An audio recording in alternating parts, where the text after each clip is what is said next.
Hi friends, అందరికీ ఈరోజైతే నేను 2 kgs మటన్ ఎలా చేయాలో కుక్కర్లో చెప్తున్నాను. దానికోసం మనము అల్లం తెల్లగడ్డ పేస్ట్ అయితే చేసి పెట్టుకోవాలి. దాని తర్వాత ఈ మిక్సీలో అయితే ఒక 2 టమోటాలు, చెక్క, గసాలు, కొంచెం కొబ్బరి, కొంచెం శనగపప్పు వేసి మిక్సీ పట్టి పెట్టుకున్నాను.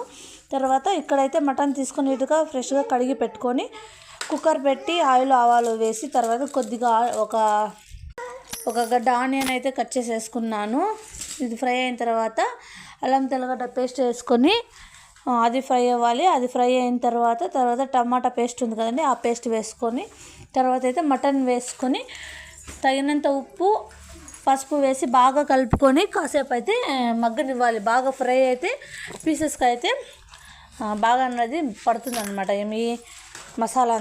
దాని తర్వాత ఉప్పు, కారం, ధనియాల పొడి, మటన్ మసాలా, గరం మసాలా వేసి బాగా కలుపుకొని ఒక 2 విజిల్స్ ఆర్ మీకు ఎంత సాఫ్ట్గా కావాలో దాన్ని బట్టి ఒక 2 or 3 విజిల్స్ కన్నా పెట్టుకున్నామంటే అంతే అండి, మటన్ సాంబార్ అయితే రెడీ అయిపోతుంది. చాలా అంటే చాలా టేస్టీగా అయితే వచ్చింది. Thank you.